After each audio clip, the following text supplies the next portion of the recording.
ಈ ಹೆಡ್ಲೈನ್ಸ್ನ ಪ್ರಾಯೋಜಕರು NBC bearings ದೀರ್ಘಾವಧಿ ಸ್ಪರ್ಧೆಗಾಗಿ ಸುದೀರ್ಘವಾಗಿ. ನಿಮ್ಮ ಮನೆ ಕಾಯೋರಿಗೆ ಟಿಕೆಟ್ ಕೊಡಬೇಕೆ ಹೊರತು ಅವರ ಮನೆ ಕಾಯುವ ಸ್ಥಿತಿ ಬರಬಾರದು. ಯದುವೀರ್ ಸ್ಪರ್ಧೆಗೆ ಪ್ರತಾಪ್ ಸಿಂಹ ಅಸಮಾಧಾನ. ಅವರ ಟಿಕೆಟ್ ಕೈತಪ್ಪಲು ನಾವು ಹೇಗೆ ಕಾರಣ? ದೇಶದ್ರೋಹಿಗಳಿಗೆ ಪಾಸ್ ನೀಡಿದ್ದಾರೆ. ಪ್ರತಾಪ್ ಸಿಂಹಗೆ ಸಚಿವ ಪ್ರಿಯಾಂಕ್ ಖರ್ಗೆ ತಿರುಗೇಟು.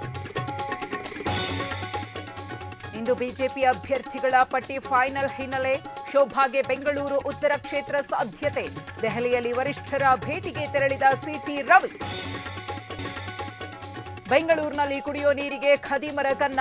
ಸ್ವಂತ ಬೋರ್ವೆಲ್ ಇದ್ರೂ ಕೆರೆ ನೀರು ಕಳ್ಳತನ. ನೆಲಮಂಗಲದ ಶ್ರೀಪತಿಹಳ್ಳಿಯಲ್ಲಿ ಮಾಲೀಕರ ದರ್ಬಾರ್ ಬಯಲು.